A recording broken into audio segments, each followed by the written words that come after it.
Assalamualaikum warahmatullahi wabarakatuh. Sobat Kabar Gumelar dimanapun Anda berada, jumpa lagi dalam program Grebek UMKM di channel YouTube Kabar Gumelar. Ya, pada episode kali ini kita akan bersama-sama mengunjungi salah seorang pegiat UMKM dalam bidang penangkaran burung murai batu dengan sistem modern. Ini adalah milik Bapak Billy yang beralamatkan di Desa Samudra, Kecamatan Gumelar, Kabupaten Banyumas. Penasaran seperti apa penangkarannya? Oh ya, sebelum kita lanjut, jangan lupa klik tombol subscribe dan aktifkan notifikasi loncengnya biar tidak ketinggalan berita-berita kami selanjutnya. Yuk, langsung saja kita ke lokasi.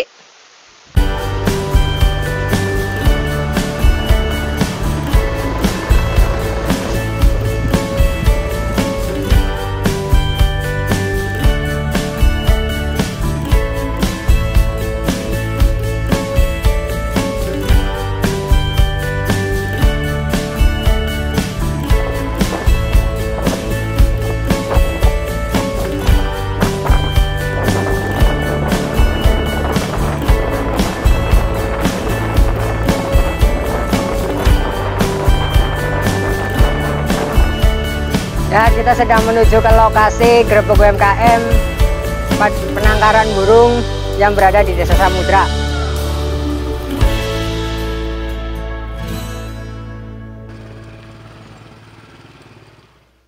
Baiklah Sobat Kabar Gumelar, kita sudah sampai di lokasi Grebek UMKM di rumahnya Bapak Billy. Disinilah tempat penangkaran burung murai batu. Seperti apa sih tempat penangkaran ini? Yuk langsung saja kita temui pemiliknya.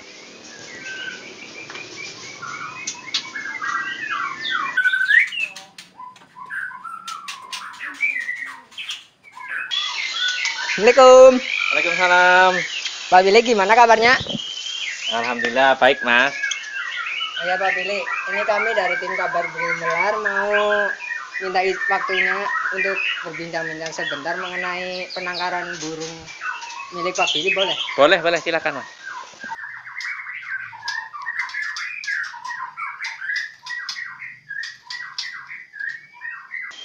Ya Pak Billy, kita mau bertanya nih, sudah berapa lama sih penangkaran burung ini berjalan?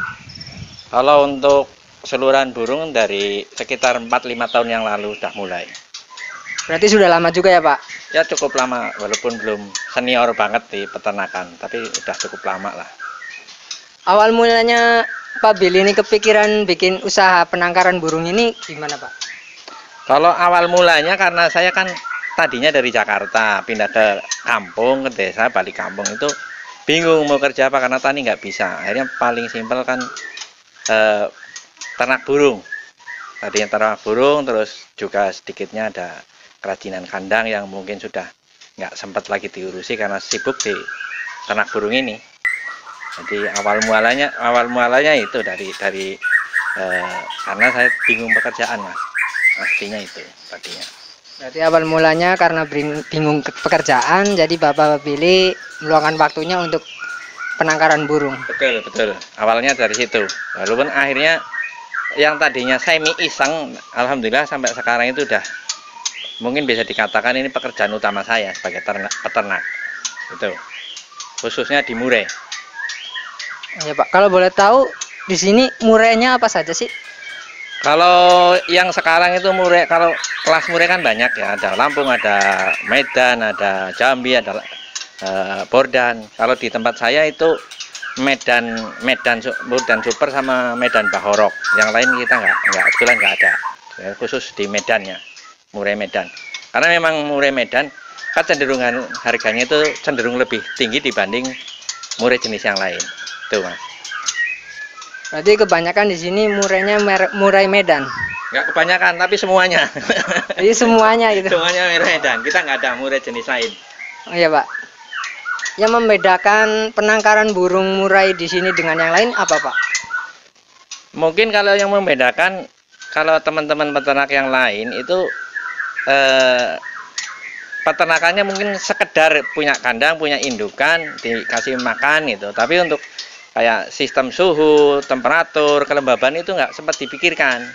Jadi kadang-kadang menjadikan peternak-peternak yang lain itu kesulitan untuk melancarkan produksinya. Karena musim sekarang itu misalnya musim panas itu kan harus suhu sama temperaturnya kan harus ideal. Itu yang menjadikan peternakan saya mungkin agak sedikit beda dengan teman-teman yang lain. Juga mungkin dari sistem kandang yang kalau peternak umum untuk murai itu kadang-kadang kesannya kandangnya itu harus wah gede, super gitu. Kalau di sini kebetulan kita kandangnya kecil-kecil, Mas. Jadi lebih efektif di tempat karena bisa menampung lebih banyak burungnya ditangkarkan. Itu yang membedakannya mungkin sedikit. Untuk ukuran kandang sendiri idealnya berapa sih, Pak, untuk burung murai? Menurut saya, kalau pendapat saya itu nggak ada yang ideal, Mas. Prinsipnya ternak itu yang penting produk. Prinsipnya itu. Kalau ideal ya idealnya orang, kemampuan modalnya berapa. Kalau yang modalnya gede ya mungkin satu halaman rumah itu bisa dibikin satu kandang. Karena saya itu keterbatasan modal sama lahan, saya di sini pakai kandang yang cukup kecil menurut saya untuk kawasan di sekitar tempat saya. Jadi ukurannya 70 kali 120 kali tingginya 150. Itu sudah termasuk menurut saya paling ideal. Kekecilan enggak, kegedean juga enggak. Itu perawatan juga lebih enak karena enggak terlalu gede. Jadi itu mungkin sedikit beda dari sistem kandang di tempat saya. Itu, Mas. Untuk di sini ada berapa indukan, Pak? Kalau indukan sekitar 30-an. Walaupun belum semuanya produk karena ada yang lagi mabung, ada yang lagi masih ada yang macet juga, Mas. Tapi yang lainnya insya Allah pada produk, mulai produk lancar. Berarti ada 30 ya, Pak? 30-an. Kalau jumlah kandangnya saya ada sekitar ada 36 yang siap pakai. Mungkin ada ekspansi lagi, ada sekitar nantinya ada 8 lagi. Jadi sekitar ya 40 lebih lah untuk kemampuan di sini, di area ini. Untuk alat yang digunakan apa saja itu, Pak? Kalau untuk peternakannya sendiri nggak ada alat khusus, Mas. Paling ya cepok, tempat makan, tempat air, udah itu aja. Sama kalau karena peternakan itu harus ada glodok, tempat buat sarang indukan betina nantinya bertelur, sama anggrem sama netes. Kalau peralatan khusus nggak ada.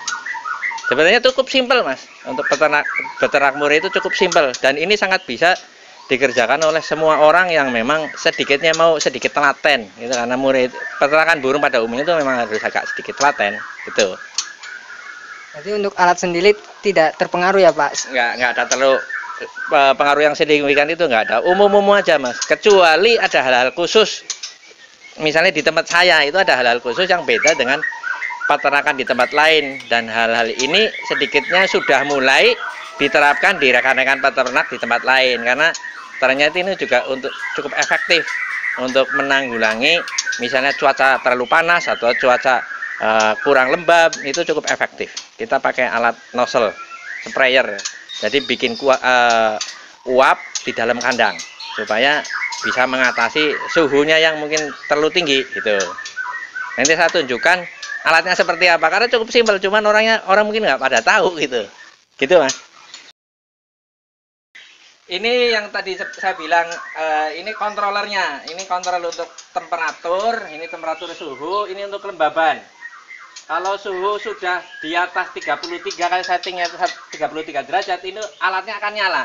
Ini akan nyala, men-trigger switch untuk menyalakan pompa tekanan tinggi. Kalau ini untuk suhu supaya kelembabannya, ini kelembaban, supaya kelembabannya itu sesuai harapan, karena kelembabannya tidak boleh kurang dari 60. Kalau udah 60 harus nyala ini untuk bisa melembabkan. Mungkin hasilnya bisa dilihatnya dari bawah, Mas. Itu contohnya ini, karena kelembabannya di atas 33 itu alatnya nyala itu. Itu alat-alatnya itu namanya nozzle misting, terus untuk mengeluarkan kabut. Jadi Bedanya sebenarnya cuma itu. Karena alat itu cukup efektif untuk mendinginkan suhu. Nanti kalau sudah cukup lama itu suhunya turun jadi 33, mesinnya otomatis akan mati. Nanti kalau naik lagi 33,5, mesinnya juga akan nyala lagi. Begitu terus sepanjang hari. Jadi kita simpel, nggak perlu khawatir peternakan saya itu terlalu panas atau terlalu kurang lembab gitu. Itu bedanya mungkin di beberapa tempat belum ada. Walaupun di teman-teman udah ada yang mulai mengaplikasikan. Karena alat ini cukup simpel. Sama praktis. Kita nggak perlu nyemproti secara keseluruhan kandang, itu nggak perlu.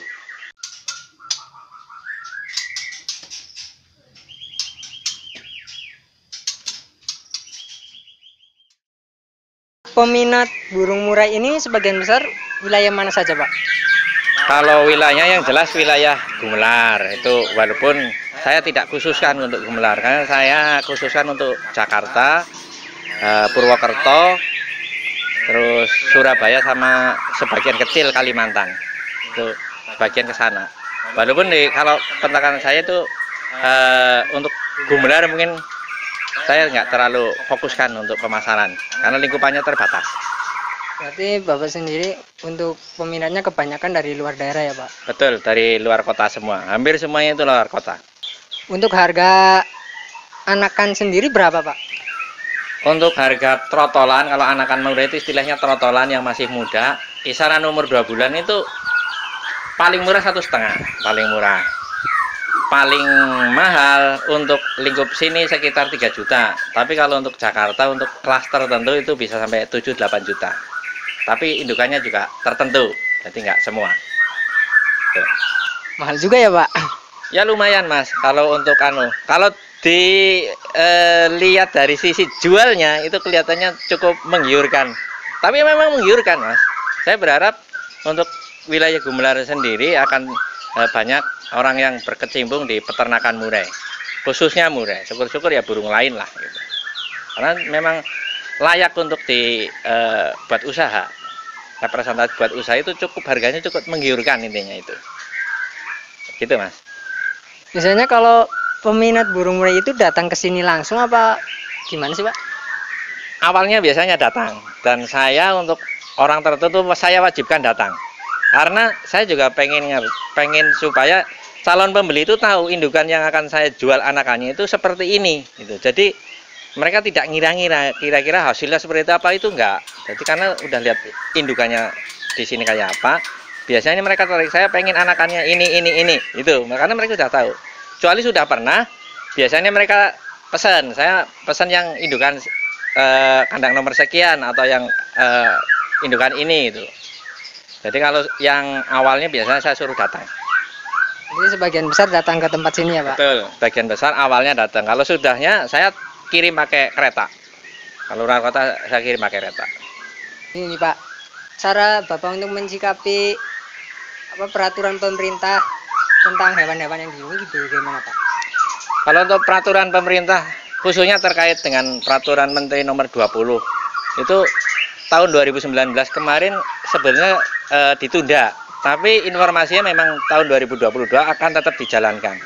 Kita juga khususnya di asosiasi, saya kebetulan ada asosiasi APBUI, itu memang concern untuk mengurus perizinan. Jadi hampir semua anggota APBUI di asosiasi itu diwajibkan untuk mengurus, mumpung belum sampai itu fix dikeluarkan peraturannya. Jadi intinya kita tetap akan mengurus mengenai perizinan, karena ini harus bagi usaha, kita tidak akan mungkin untuk menentang peraturan pemerintah. Jadi kita dan beberapa rekan-rekan itu mulai mempersiapkan data-data untuk mengurusi tentang perizinan.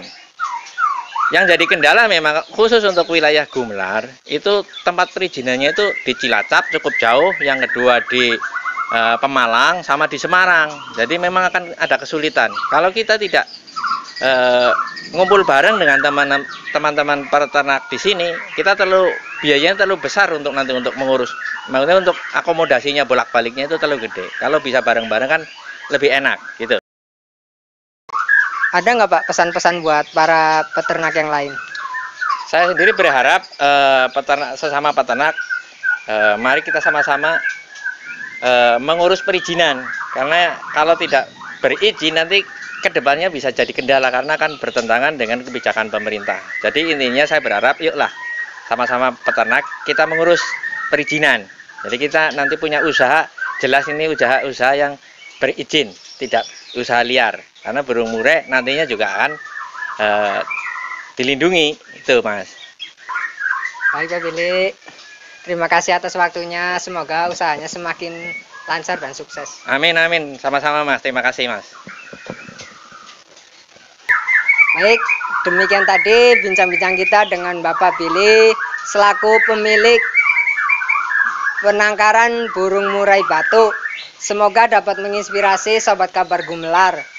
Jangan lupa untuk selalu like, komen, share, and subscribe di channel YouTube Kabar Gumelar agar tidak ketinggalan berita kami selanjutnya. Kami segenap kru Kabar Gumelar yang bertugas mohon undur diri. Akhir kata, wabillahi taufik wal hidayah. Wassalamualaikum warahmatullahi wabarakatuh. Sampai jumpa lagi di berita kami selanjutnya.